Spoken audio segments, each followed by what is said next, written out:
I'd like to welcome you back into another edition of the Foul Playland. As always, I'm your foul player, and I'm coming at you with a sad but boxing video, and it's regarding one-time up-and-coming Puerto Rican star Felix Verdejo is being accused of bounding and murdering his girlfriend or lover, and this is a young lady by the name of Keishla Rodríguez. Another thing too is that I actually today found out about this story without knowing the fact that it had anything to do with Felix Verdejo.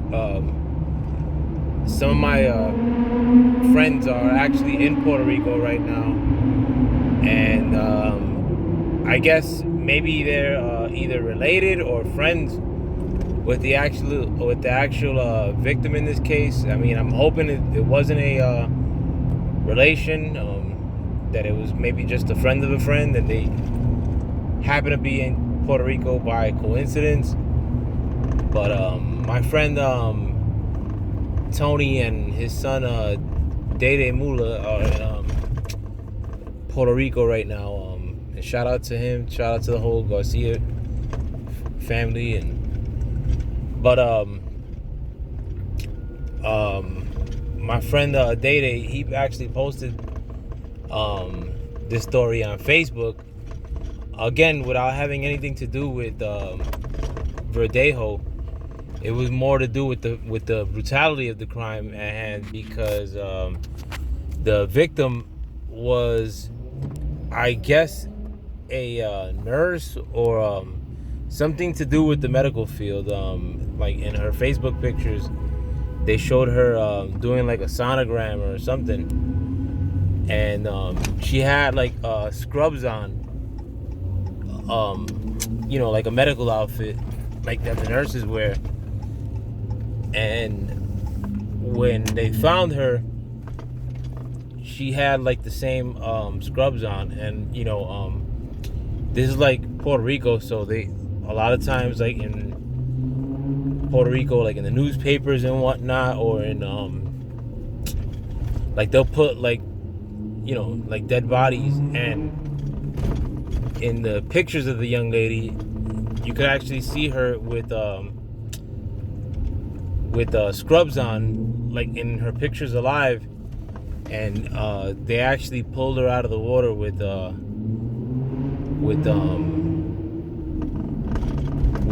those same scrubs on, like with the same pattern and all that, which was horrific in itself. I mean, like, and rest in peace to the young lady, Keishla Rodríguez. She was 27 years old, and I think she was a mom as well. And apparently the authorities have arrested or detained Felix Verdejo in connection with this crime. According to whoever's investigating this, they say that the person bound and tied up the victim in this case, and ultimately threw off a bridge. And I guess she may have drowned, but it sucks to say, but she's no longer with us. And I mean, it goes without, I mean, I guess saying like Verdejo's accomplishments is almost like a side story in all this. But I guess I also wanted to touch on the fact that Verdejo and a lot of these boxers and contact athletes do a lot of these really rash or like sometimes brutal actions because of the damages that they've incurred, via CTE and just taking part in a really rough sport. I mean, and it sucks, as far as with the island, like, because I mean, like, there's a really big story in Puerto Rico. Even before it had a Verdejo connection to it, just because of the brutality of the story, so it really stinks. And I mean, like, and I'm hoping that, not that it's any consolation, but that it's not a relation to my friend and his family.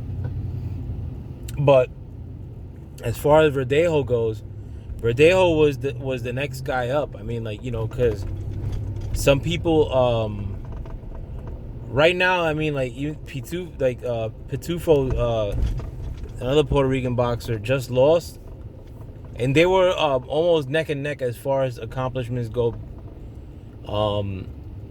Maybe Verdejo accomplishing a little bit more, but Verdejo, I mean, as far as Puerto Rico goes, was 10 times like the popular boxer that Pitufo was or is. A lot of people in Puerto Rico love Felix Verdejo, and they looked at him like the next guy. I mean, he is the next best guy, after Juanma Lopez.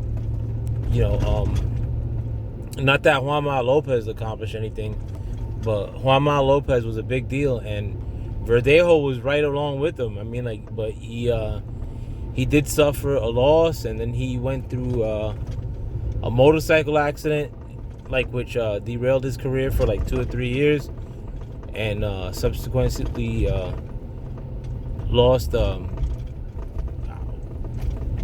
couple times after that. So there was a lot of hope and potential that he would be like that next guy, and I guess that wasn't meant to be. And then to hear a story like this today, I mean, it sucks, for the island, and it sucks for 100 times more for this young lady and her family. So rest in peace to Keishla Rodríguez. And this it's really terrible news. I mean, like, I hate to even be doing stories like this, and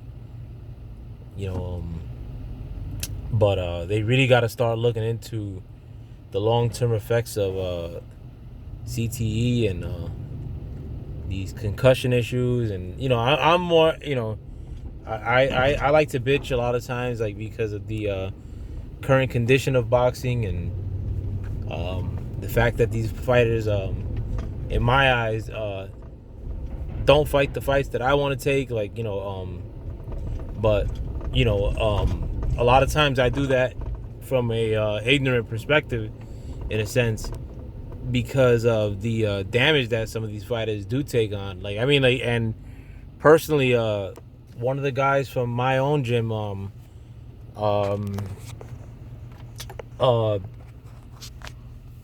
when he is the biggest boxer after Teofimo Lopez, like, to come out of my neighborhood. But he was a world champion, and I don't want to say who it is, but when we were young, like, this dude wasn't like, about the Goonie shit like that. He wasn't like a bad dude. And then he ended up going to jail for a non-violent crime, but a crime that I never thought would be some shit that he would go to jail for. And he just went to jail a few other times for violent stuff, like for beating people up and for beating up his lady. And this dude was never like that. I mean, like, I mean, we weren't like cool like that. In fact, the last time I saw him, funnily enough, like, the guy that I mentioned made that story, put that story on Facebook. I went to a pool hall that they converted into a strip club called Lush. It was like the biggest strip club in New York. But when it was a pool hall, I went there with a homie of mine, and with the guy whose son posted that picture, that story on Facebook, and the guy who posted the story on Facebook, he was just talking out of pocket, and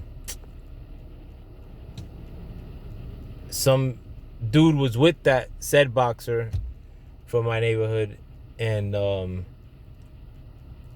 I guess somebody in that boxer's entourage said something to my homeboy, and my other homeboy, who ain't about the bullshit, was about to tear his shit off right there, and said boxer, which is like something I would know him more to do rather than like being involved in drugs or getting arrested. Like he has gotten arrested. He was like the one that broke it up. He's like, no, like chill, like basically like being out of character for what people like may not think he would be doing because of like the current shit he's doing, like, and what he's gotten arrested for. But it's like kind of like what I remember him like being, like just more like chill and happy-go-lucky. But what I think might be a symptom of CTE. I mean, like he's doing is what he's known for now, or getting arrested now. And it and I could tell you straight up, I mean, like, not that, and again, I don't know him like that, like we weren't cool like that. I mean, but from what I do know him, like in the gym and outside of the gym, like, or the little outside I know him of the gym, like, he was never like that. He was really chill cat. So I mean, like, I wish they did more, like, as far as like with CTE, like, when you see these football players like Junior Seau and Chris Benoit, the wrestler, like, and now like Verdejo. I mean, like, because again, like, with Verdejo, I mean, like, with people like that I know that have any sort of relationship with him, say he was mad cool. I mean, like, being like that guy, like the next up in Puerto Rico after Cotto and Trinidad, every one of those stories has gone like wrong in a boxing sense, but nothing like this, man. Like, nothing where they bound the girl and throw off a bridge, man. That's terrible, man. Like, I just can't picture going out like that, man. Like, that really, really stinks. But let me know what you guys think, and with that, I'm out. Peace.